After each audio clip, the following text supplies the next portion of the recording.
Bonjour à tous et bienvenue dans ce nouveau cours sur le langage C. Donc aujourd'hui, on va faire un rappel sur les fonctions. Et plus particulièrement, on va aborder le concept du passage par valeur et le passage par adresse dans les fonctions.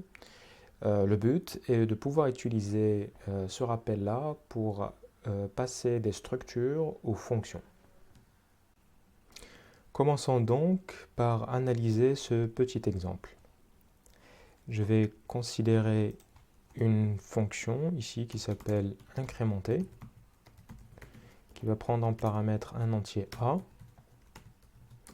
et son rôle c'est d'incrémenter a comme le nom de la fonction l'indique. Et ici je vais m'amuser à afficher la valeur de a.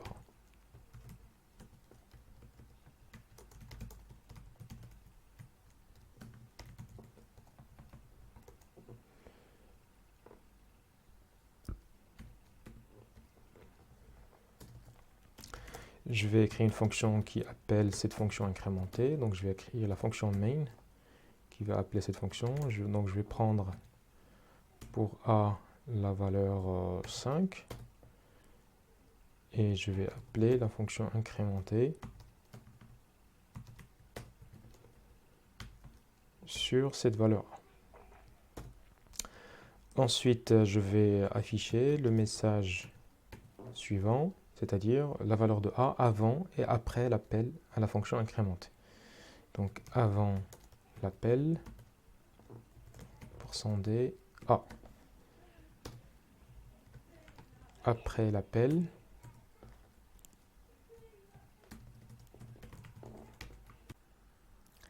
on va maintenant compiler notre programme et voir ce qu'il se passe. Donc allons-y, en ligne de commande, je tape gcc exemple 2.c. Donc la compilation s'est déroulée correctement. Maintenant pour l'exécution, j'utilise la commande a.exe ou tout simplement a. Donc ce que j'obtiens ici, avant l'appel à la fonction incrémentée, j'obtiens la valeur 5. Donc dans cette ligne-là, a égale 5. Ensuite, dans la fonction incrémentée, la valeur de a vaut 6. C'est-à-dire dans cette ligne-là, a vaut 6. Après l'appel à la fonction incrémentée, j'obtiens 5. Donc ici, j'obtiens a qui vaut 5 également. Donc ce que l'on remarque, c'est que la valeur de a ne change pas entre avant et après l'appel à la fonction incrémentée. Elle reste inchangée. 5 avant et 5 après. Pour bien comprendre ce qu'il s'est passé dans ce programme, il va falloir qu'on se mette d'abord d'accord sur un autre concept très important. C'est que le a ici qu'on définit dans la fonction main est différent du a qu'on définit ici dans la fonction incrémentée. En fait, le a qu'on a ici dans la fonction incrémentée, avec lequel on travaille, c'est une copie du a qu'on a ici. Donc il faut bien comprendre que le a qu'on a ici, c'est une copie de ce a-là. Et que ce n'est pas la même chose, ce n'est pas la même variable. Donc pour distinguer les deux choses, on appelle souvent le a qu'on a ici dans la fonction main comme paramètre a ici et le paramètre effectif. Tandis que le a qu'on a ici, ça s'appelle un paramètre formel. A ici et le paramètre formel. Pour vous montrer que le a dans la fonction incrémentée est différent du a qu'on a ici, je vais afficher ici les deux adresses. Donc je vais afficher ici l'adresse de a dans la fonction incrémentée.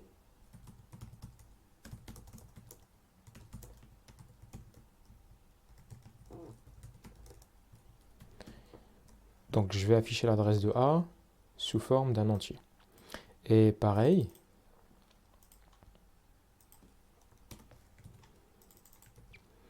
je vais afficher l'adresse de A dans la fonction main.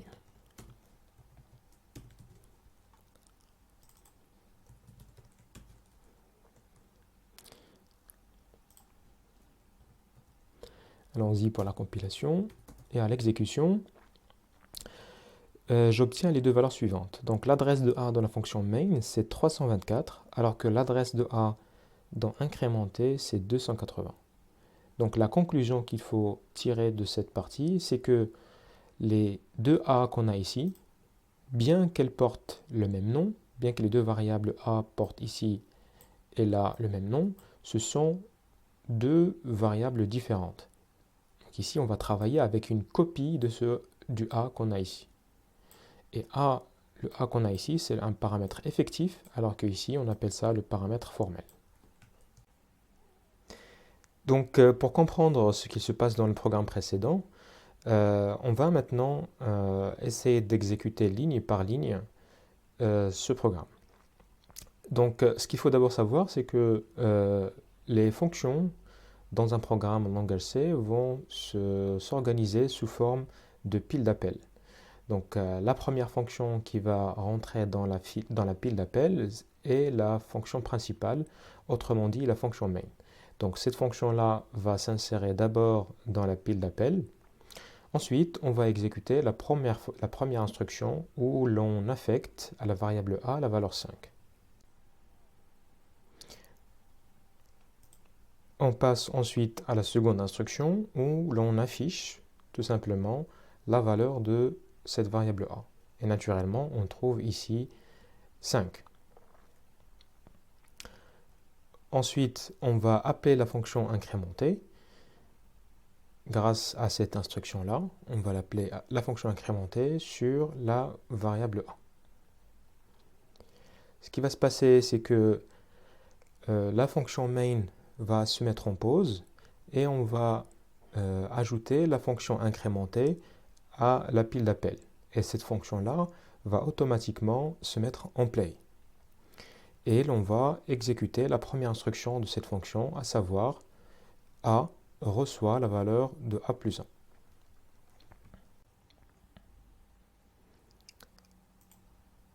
Ensuite, on va exécuter la deuxième instruction de la fonction incrémentée, c'est-à-dire cette ligne-là. On va afficher la valeur de A maintenant, et on obtient la valeur 6, puisqu'on a pris une copie de ce A de la fonction main, c'est-à-dire une copie de 5, et on l'a augmenté de 1, donc naturellement, on obtient ici 6. Ensuite, on termine l'exécution de cette fonction, et à la fin, on va sortir de cette fonction, et naturellement, cette fonction-là va s'effacer de la mémoire, puisqu'on a fini d'exécuter toutes ces instructions. Une fois on quitte la fonction incrémentée et qu'elle s'efface en mémoire, la fonction main va reprendre la main et elle va se remettre en play. Et comme ça, on aura terminé l'exécution, on aura terminé l'appel à la fonction incrémentée.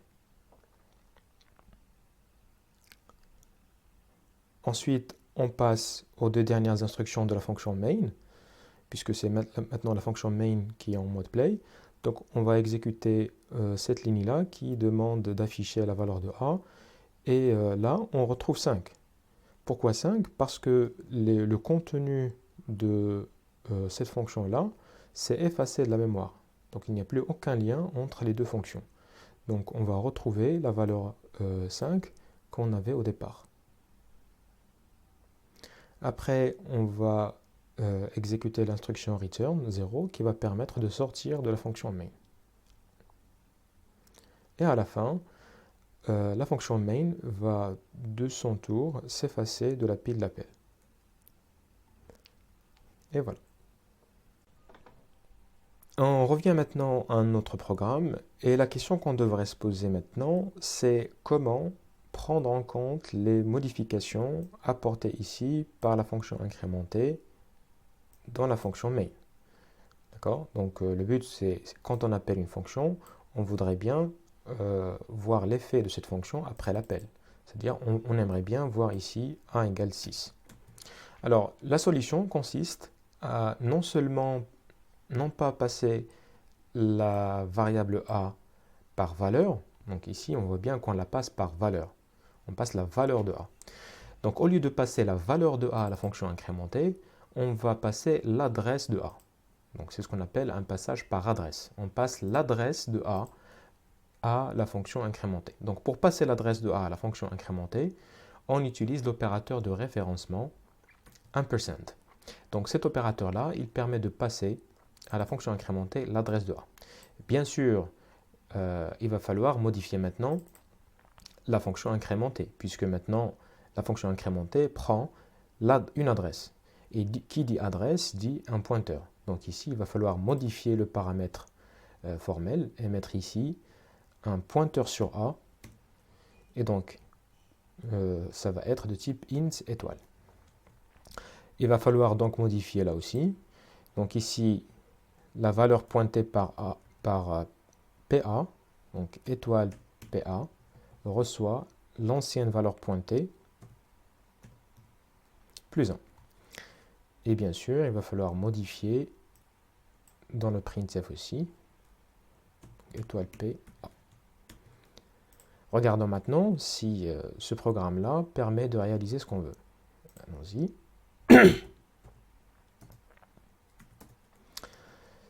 Ça permet de faire ce qu'on veut. Effectivement, ça permet d'afficher la valeur 6 ici. Ici, donc, après l'appel à la fonction incrémentée. Donc, regardons maintenant ce qu'il se passe au moment de l'appel par adresse de la fonction incrémentée. Donc, d'abord, on a dit tout à l'heure que la fonction main va s'insérer dans la pile d'appel. Ensuite, on va créer un entier qui va contenir la valeur 5. Et ce qu'il faut savoir aussi, c'est que chaque variable stockée en mémoire, elle est adressable. Donc ici, on suppose que l'adresse de A, lorsque A sera stocké en mémoire, son adresse vaut 230. On va maintenant appeler la fonction incrémentée, non pas sur A, mais sur l'adresse de A, donc qui vaut 230. Donc on va appeler la fonction incrémentée qui aura comme paramètre un pointeur sur A. La fonction main va se mettre en pause et la fonction incrémentée va se rajouter à la pile et va se mettre en play. PA c'est un pointeur sur A qu'on a passé à la fonction incrémentée. Donc il aura pour effet d'agir directement sur A. Donc la valeur de A, avant ça valait 5, maintenant ça vaut 6. Et ce pointeur PA, il agit directement sur A via cette instruction. Parce que cette instruction, elle aura pour objectif d'augmenter la valeur pointée par PA de 1. Une fois on a terminé l'exécution de la fonction incrémentée, la fonction incrémentée va s'effacer de la mémoire, le pointeur PA ne pointera plus sur A, et la fonction main va reprendre la main pour continuer l'exécution de ces instructions. Donc on va exécuter maintenant l'appel à printf et on va afficher la valeur 6. À la fin, la fonction main va de son tour être effacée de la mémoire et on va quitter le programme. Comme débutant en programmation en langage C, il est tout à fait légitime de se poser la question mais on aurait pu renvoyer ici la valeur incrémentée de A. Et donc ici, l'appel à la fonction incrémentée va changer. Pour pouvoir stocker la nouvelle valeur de A, on peut faire A égale incrémenté de A. Et donc naturellement ici, alors ici j'ai oublié de modifier le type de retour de la fonction, donc il faut mettre ici int. Et au moment de l'appel à la fonction, donc A reçoit incrémenté de A, et au moment de l'affichage, on va bien voir ici 6. Alors testons ceci. Au moment de l'appel, on voit bien 6 ici, après l'appel à la fonction incrémentée. Donc cette technique-là est tout à fait possible, mais elle présente quand même un inconvénient. L'inconvénient majeur de cette méthode, c'est qu'elle permet de renvoyer une seule variable. Cette fonction-là modifie la valeur de a, elle la renvoie. Très bien, mais dans nos fonctions, il peut nous arriver de modifier plusieurs variables à l'intérieur même d'une seule fonction. Et dans ce cas, on ne pourra pas renvoyer plusieurs variables.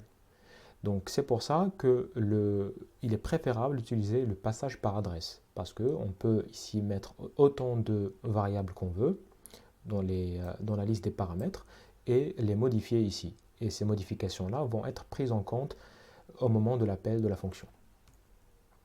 Donc c'est ça le problème principal du return dans la fonction incrémentée. Pour illustrer un peu cette dernière notion, supposons qu'on a l'exercice suivant. On nous demande d'écrire une fonction calcul qui calcule la somme et le produit de deux entiers a et b. Donc allons-y, on va d'abord créer la fonction main.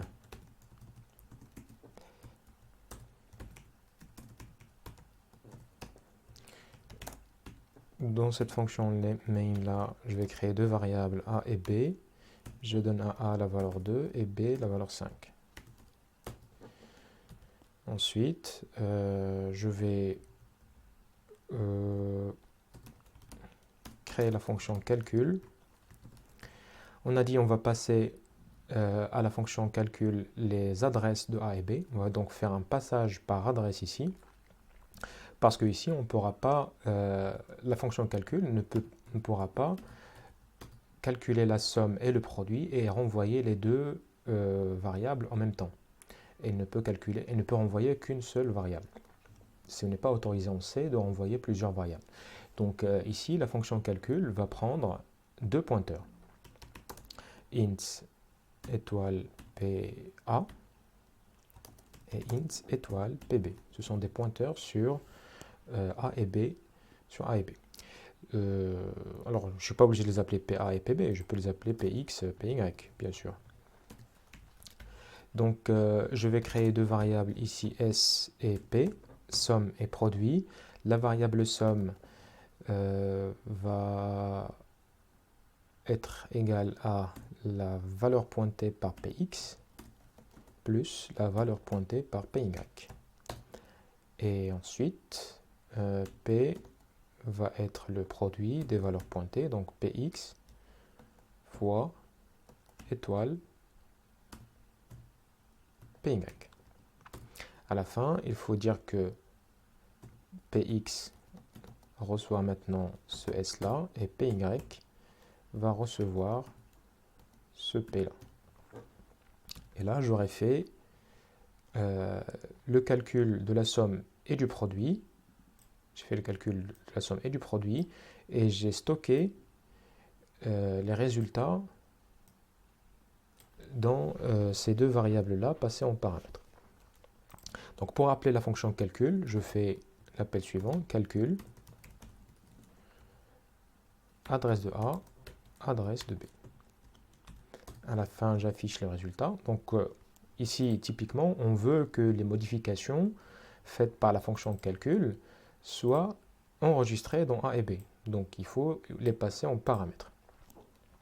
Donc ici, j'affiche les résultats. Donc la somme est %d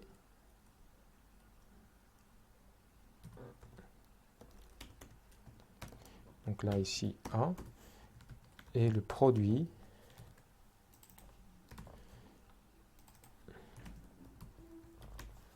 est %d B.